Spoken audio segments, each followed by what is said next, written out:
मजबूती है अपनी पहचान।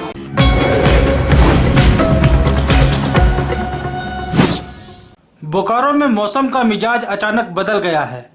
चिलचिलाती धूप और गर्मी से परेशान बोकारो वासियों को तब राहत मिली, अचानक तेज हवा के साथ साथ मूसलाधार बारिश होने लगी। एक तरफ जहां जनजीवन अस्त व्यस्त रहा, वहीं दूसरी तरफ जितनी देर बारिश हुई शहर की एक्टिविटी थम सी गई। कई लोगों ने बारिश में भीगकर लुत्फ उठाया, वहीं कईयों को छाते का उपयोग करते देखा गया। वैसे तो प्रायः झारखंड में 15 जून तक मानसून दस्तक देता है, लेकिन बिन मौसम इस बरसात ने यह संकेत दिया है कि प्रकृति का संतुलन बिगड़ रहा है। पेड़ पौधे कट रहे हैं, जंगल समाप्त हो रहे हैं।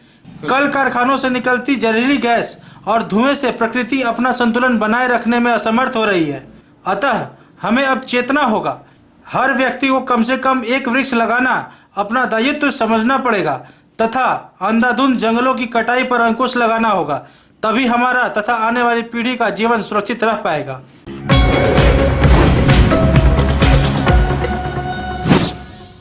बोकारो जिले के बेरमो अनुमंडल मुख्यालय तेनुघाट में अमोनिया नाइट्रेट से लदा 16 चक्का ट्रक उलट गया। ट्रक का पिछला चक्का ब्लास्ट हो जाने के कारण ट्रक ड्राइवर ने अपनी गाड़ी पर से नियंत्रण खो दिया और गाड़ी पलट गई, जिसमें किसी के हताहत होने की आधिकारिक सूचना नहीं है। सिर्फ ड्राइवर को हल्की फुल्की चोट लगी है, जिसे तेनुघाट थाना प्रभारी रविंद्र कुमार सिंह ने अनुमंडल अस्पताल इलाज के लिए भेज दिया है। जानकारी हुआ यहाँ तुरंत ऐसे इन्फॉर्म हुआ यहाँ गेट हाउस। कौन इन्फॉर्मेशन क्या? अब क्या नाम है जादू जी था। तो कैसे उल्टा इसकी जानकारी दी गई? इसी टायर ऐसे ब्लास्ट हुआ, ब्लास्ट होने के कारण से गाड़ी हमारा। तो इसमें किसी का हताहत होने का कोई सूचना तुरंत है उसको मिला। यहाँ हल्ला गुल्ला हुआ, ड्राइवर भाग रहा था, तब उसको बुलाया गया, तब थाना से इन्फॉर्म हुआ, तब लोग तुरंत। ड्राइवर को चोट लगा या इसमें और भी किसी पब्लिक के चोट नहीं लगा है। ड्राइवर के हल्का चोट लगा है, खलासी का हल्का चोट। तो कहाँ है वो लोग? अभी 2 नंबर हॉस्पिटल पर। कौन 2 नंबर हॉस्पिटल कौन भेजा? बड़ा। इसमें क्या चीज लोड है? ये केमिकल है, ऑयल फैक्ट्री का कोई बारूद का ये बनता है, वही केमिकल है इसका।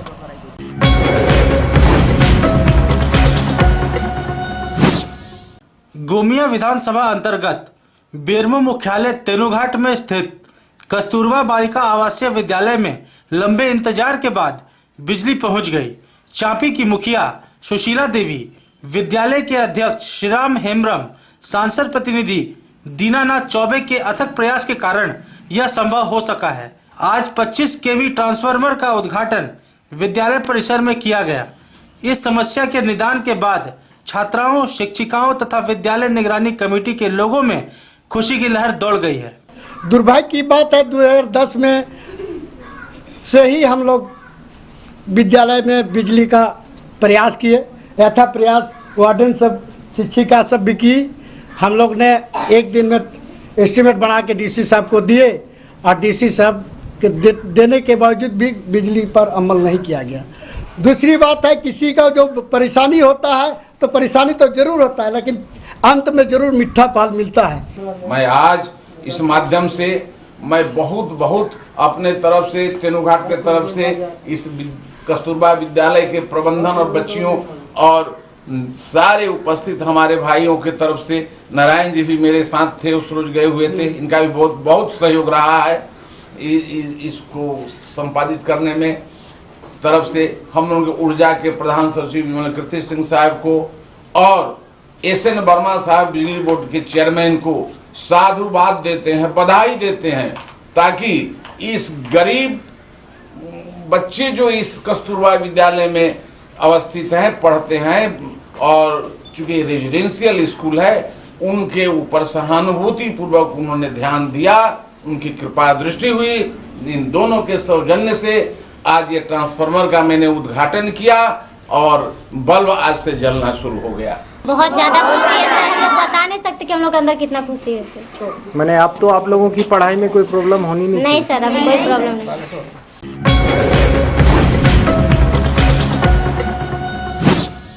बोकारो के विधायक समरेश सिंह ने अपने आवासीय कार्यालय में आयोजित प्रेस कॉन्फ्रेंस में बोकारो के ठेका मजदूरों तथा बोकारो स्टील के रिटायर कर्मचारियों की समस्याओं पर प्रकाश डाला।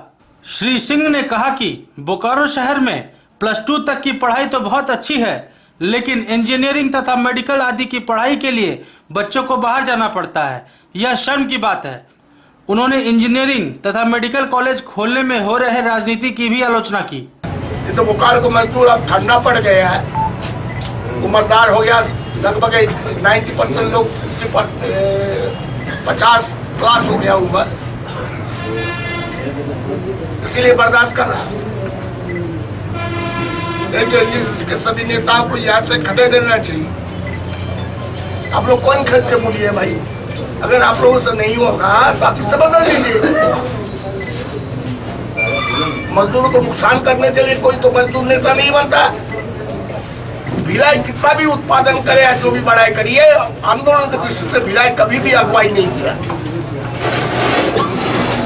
पहले दुर्गापुर करता था, लेकिन वो भी गया। बोकारो ही बचा हुआ है लीडरशिप देने के लिए मजदूरों का। इस मुद्दे पर हम लोग पूरा प्लान को गर्म करेंगे, मजदूरों को जगाएंगे। आजकल कोई भी मजदूर बाहर में कोई धरना होता है तो खड़े होकर देखता भी नहीं। बोकारो के प्लान के अंदर करवाना जरूरी है। 26 को क्लास पढ़ने सब लोग शुरू करें। 12:30 बजे दिन में प्रदर्शन के माध्यम से जाकर अभियान शुरू होगा। अरे कुछ गांव के लोग सोचते थे नौकरी नहीं हुआ तो रोड हुआ, स्कूल भवन हुआ,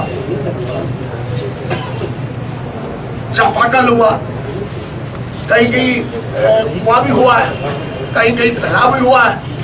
थोड़ा संतुलन रहता है। अभी तो विस्थापित का नाम लेना भी भुला गया।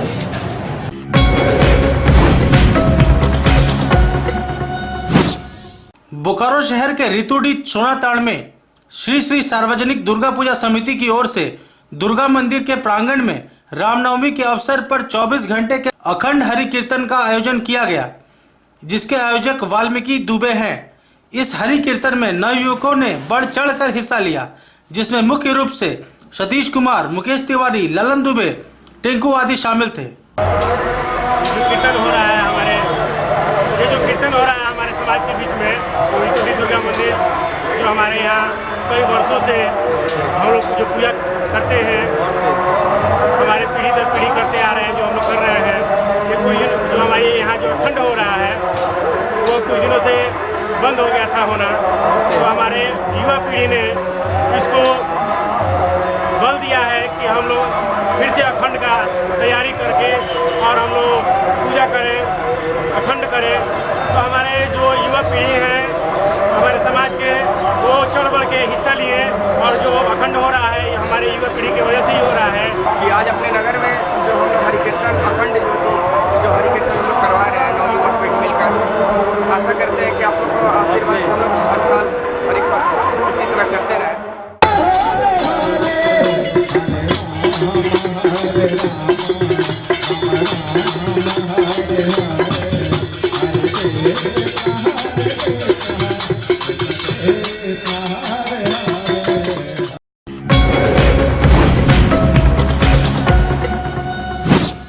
Star shine activity centre Kolkata के बोकारो शाखा का उद्घाटन समारोह बोकारो में संपन्न हुआ। संस्था के कोलकाता ब्रांच के निर्देशक आलोक कुमार ने बताया कि स्मार्ट एक्टिविटी के द्वारा ही बच्चों एवं समाज का शारीरिक एवं बौद्धिक विकास संभव है। Bokaro is known as educational hub and intellectual capital of Jharkhand. Academics is very excellent in this city, but co-curricular activities are required to improve more. Even the city has lot of talent in every field. लोग study के संग कुछ extra चाहते हैं, जैसे activity like dance, roller skating, skates पे dance, skates पे hockey, karate, self defence. आजकल लड़की लोग सेल्फ डिफेंस पे बहुत ज़्यादा फोकस कर रही है एंड करना भी चाहिए, बिकॉज अभी जो सिचुएशन है और जो चल रहे हैं, कंडीशंस जो चल रहे हैं, we are looking for something else.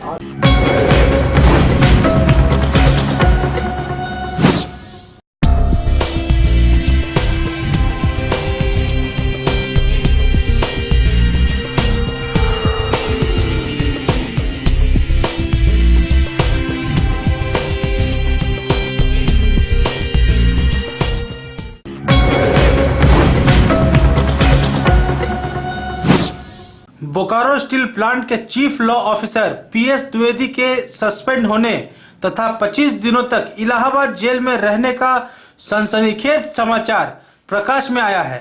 बताया गया है कि पीएस द्विवेदी पर अपने पैतृक स्थान इलाहाबाद निवासी सत्येंद्र कुमार नामक एक व्यक्ति से नौकरी के नाम पर पैसा लेने का आरोप लगाते हुए मामला दर्ज कराया गया था। विगत 15 मार्च को श्री द्विवेदी मामले में इलाहाबाद उच्च न्यायालय में हाजिर हुए, जहां से माननीय उच्च न्यायालय ने उन्हें न्यायिक कस्टडी में भेज दिया तथा 25 दिनों बाद 10 अप्रैल को उन्हें जमानत मिली है।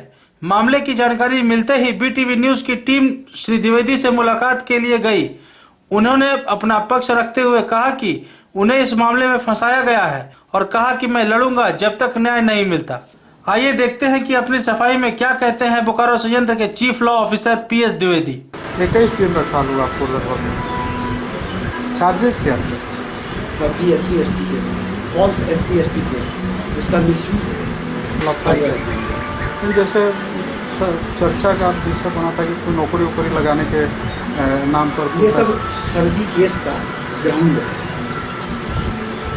सच्चाई ये नहीं, सच्चाई नहीं। मैंने आपने किसी से कोई पैसा वैसा नहीं लिया? मैं उसको पहचानता तक नहीं हूँ। ये लोग आके एक बार गुंडा ही किया है यहाँ। अच्छा। क्योंकि कुछ प्रोफेशनल गुंडे ये सब चीज़ें करते, किसी भी आदमी को ब्लैकमेल कर सकते हैं, बदनाम कर सकते हैं, उसके ऊपर लांछन लगा सकते हैं, कीचड़। और इंडिया का जो कानून का जो सिस्टम है बहुत तकलीफदायक है। जब तक आदमी को न्याय मिलता है तब तक आदमी की परिस्थिति, सिचुएशन बहुत कुछ खराब हो चुकी है। बोकारो जी, मैं कानून देखता हूँ, मैं कानून बोकारो का भी देख रहा हूँ, मैं और भी देख रहा हूँ। मैं परिवार में मेरे पिता को भी कभी टॉर्चर किया गया था, तो मैंने सोचा कि कानून शायद न्याय देगा, उसी के इंतजार में माता पिता मेरे न्याय के लिए लटके रह गए। उनकी मृत्यु हो चुकी है, हमारे माता पिता अपने जीवन काल में न्याय नहीं पा सके। और मैं भी इस प्रयास में था कि कम से कम कानून की मान प्रतिष्ठा बची रहे, परिवार की मान प्रतिष्ठा बची रहे।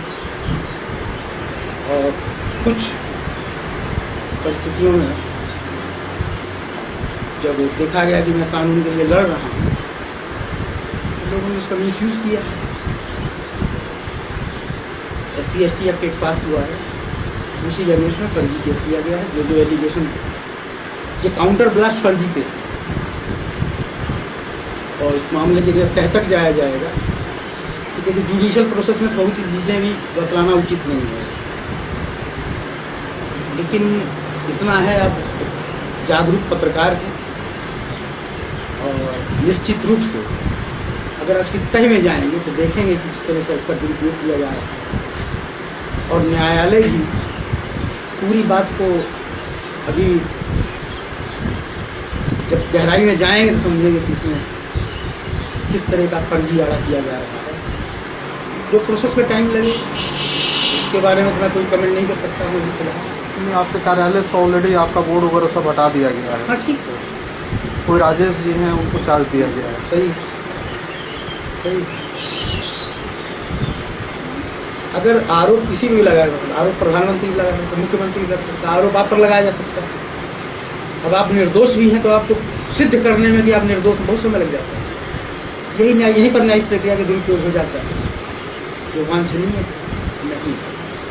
कुल मिलाकर के जो न्यायिक प्रक्रिया है हम लोगों के भारत की लंबी, जटिल और कॉम्प्लिकेटेड है।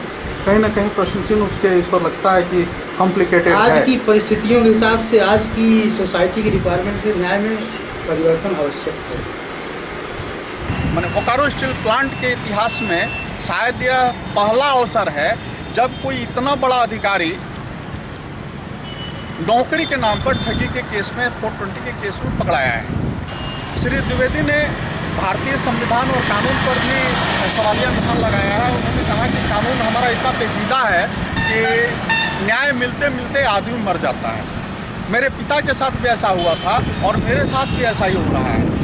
क्या मुझे न्याय मिल पाएगा, ऐसा उनका कहना है। जहाँ तक मुझे याद है कि बोकारो के इतिहास में एक बड़ी घटना 80 और 90 के दशक में घटी थी। कन्वेयर बेल्ट कांड हुआ था, जिसमें मेहता नामक बोकारो के अधिकारी का नाम आया था और वह कानून का वह पहलू था कि 24 घंटे में तत्कालीन एसपी राम सिंह का तबादला कर दिया गया था और वह कांड आज भी जीवित है। सीबीआई में मामला चल रहा है। इस पूरे प्रकरण में द्विवेदी जी ने जो सफाई दी है उसमें उन्होंने कहा है कि सत्येंद्र कुमार नामक व्यक्ति जो है जिन्होंने आरोप लगाया है कि उन्होंने उस पर केस किया है, वो बोकारो भी आए थे अपने गुरुओं को लेकर के और उनके साथ काफ़ी बदतमीजी हुई, बहसा-बहसी हुई और झंझट भी हुआ था। इसमें एक बात और छन करके आई है कि श्री द्विवेदी के साथ बोकारो का एक अधिवक्ता, जिसका पूरा नाम अभी BTV न्यूज़ के पास नहीं आया है, अग्रवाल हैं, कोई सेक्रेटरी 3rd हाई स्कूल के सामने रहते हैं, मिस्टर अग्रवाल एडवोकेट, जिन्होंने मध्यस्थता की थी इस पूरे केस में। ऐसा लगता है कि अगर केस को बढ़िया से इसका छानबीन किया जाए, इस जांच को, द्विवेदी जी के साथ अग्रवाल जी भी बराबर के हिस्सेदार हैं, जिन्होंने मध्यस्थता की थी इस नौकरी के लिए। ऐसा सुनने में आया है, ऐसा लोगों का कहना है। अब यह तो जांच का विषय है कि क्या यह बात सही है या नहीं। भारतीय संविधान में यह कहा गया है कि हमेशा सच की जीत होती है, सत्यमेव जयते। यह घटना कितना सच है कितना झूठ, ये तो आने वाला समय ही बताएगा। मैं कुमार दिनेश, BTV न्यूज, बोकारो।